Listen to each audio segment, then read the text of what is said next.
Welcome to Comprehensive English Notes. In this video, I am providing summary of Religion and Science written by Alfred North Whitehead, who was born in 1861 and died in 1947. Introduction. The essay Religion and Science is excerpted from Science and the Modern World, written in 1925, a collection of Whitehead's lectures that he delivered at Harvard University. It discusses a controversy that was particularly apparent in society since the publication of Charles Darwin's Origin of Species in 1859.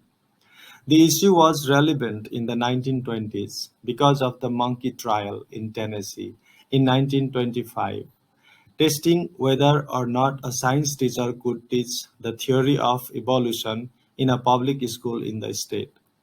The conflict between religion and science has a way of erupting age after age. In this essay, Whitehead makes a genuine effort to find a means of putting the conflict into perspective and softening the disagreements. Whitehead argues that the respective truths of science and religion are actually quite separate, and this essay is probably the most appreciative evaluation of religion that has been written from a non theistic perspective.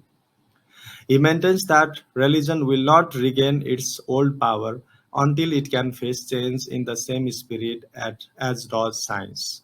Whitehead's ultimate view is that much work must be done by our society to avoid harsh clashes between the forces of science and religion. And both forces must learn to recognize that a clash of doctrines is no disaster, but that valuable change can emerge from them. Whitehead finally asserts that progress for science implies progress for religion, and that religion can and must evolve. Summary. Although people traditionally think religion and science are contradictory to each other, Whitehead says that the two are also connected to each other, and the future course of human history depends upon the decision of the present generation regarding the connection between the two spheres.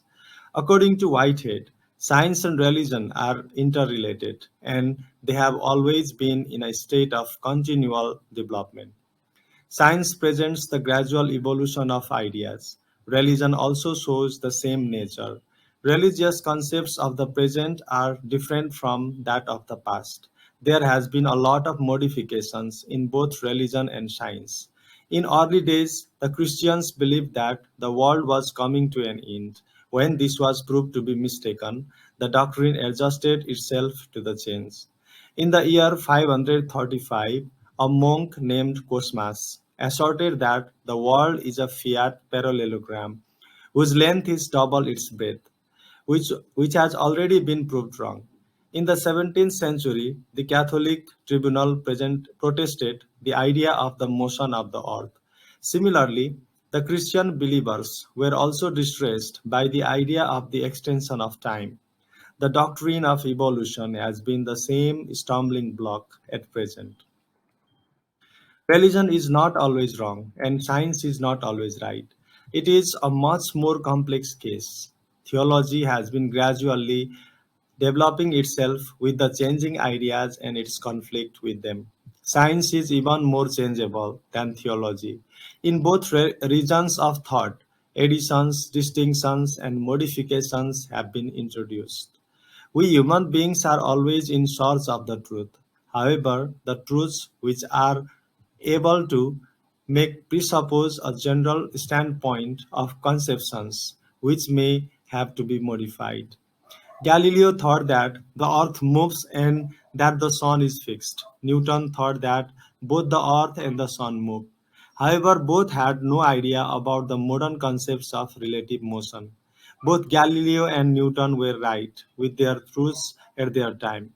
Another example of change in science is the idea of physical nature of light. Newton thought that a beam of light consists of a stream of very minute particles or corpuscles. This theory was believed in the 18th century. However, in the 19th century, the beam of light was believed to consist of very minute waves of trembling in all pervading ether. This theory, which was developed by Huygens, is contradictory to Newton's. Today, both have their own explanations of phenomena. The scientists are waiting for a wider vision which reconciles both. Religion and science share many features, and we should wait actively for finding a reconciliation between both. Science is concerned with the general conditions which are observed to regulate physical phenomena, whereas religion is only wrapped up in the contemplation of moral and aesthetic values. What one side sees, the other misses, and vice versa. A clash of doctrines is not a disaster, it is an opportunity. The differences between the ideas of science and religion also help to create a common ground for both. This will lead to the evolution of real knowledge. Therefore, both should be tolerant to each other and both should grow together. Either one, with the absence of the another, is only a half truth. Therefore, there should be an unflinching determination to combine both the religion and the science for the whole truth of the world. However, it is not easy to follow this determination. Sir William Ramsay and Lord Rayleigh developed two different methods of obtaining nitrogen. Both were equally effective. However, they observed a persistent slight difference between the average weights of the atoms in the two cases. They were not despaired. They used this discrepancy as an opportunity to increase the sweep of their chemical knowledge and discovered argon, a new chemical element which had lurked undetected, mixed with the nitrogen. This discovery established the importance of observing accurately the minute differences in chemical substances obtained by different methods. As a result, a physicist called Aston discovered the existence of isotopes, two or more different forms of the same element. Our actions are guided by our thoughts, which keep changing according to time. At present, the religion has seen a gradual decay of its influence in European civilization. For over 2 centuries, religion has been on a weak defensive, whereas there has been an unprecedented intellectual progress. The religious thinkers have found themselves unprepared for this situation, which has destroyed the intellectual authority of the religious thinkers. Religion will not regain its old power until it can face change in the same spirit as does science. Its principles may be eternal, but the expression of those principles requires continual development. Statements of various religious beliefs require some sort of modification. They have to be expanded or explained, or indeed entirely restated. Only this will establish religion as a sound expression of truth. This process is a gain. The religion must continually modify its facts as scientific knowledge advances so that the religious thoughts will grow more and more clear. The progress of science must result in the unceasing modification of religious thought to the great advantage of religion. The 16th and 17th centuries theologians were always attacking or defending as they pictured themselves as the garrison of a fort surrounded by hostile forces. They dared not modify their beliefs and dangerously expressed half truths, ultimately lacking of faith. Religion is the expression of one type of fundamental experiences of mankind.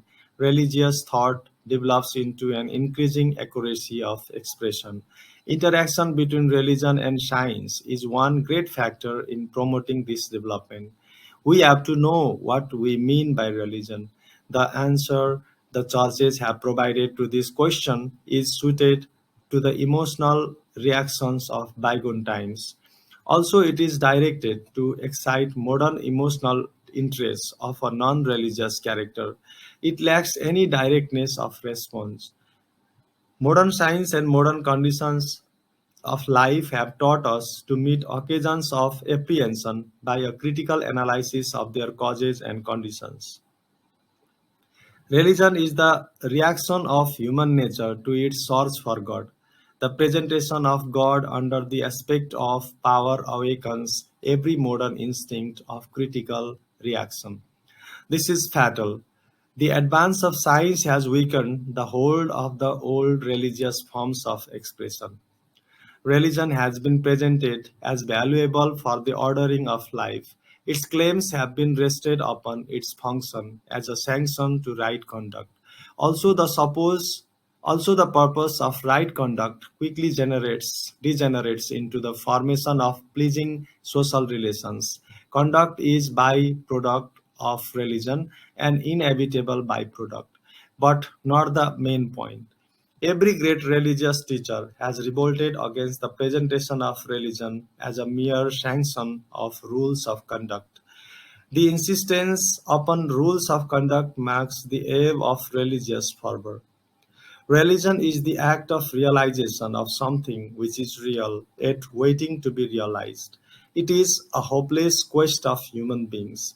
The immediate reaction of human beings towards religion is the worship. Whitehead says that religion is the result of human imagination since the barbaric age. Thank you everybody for watching this video.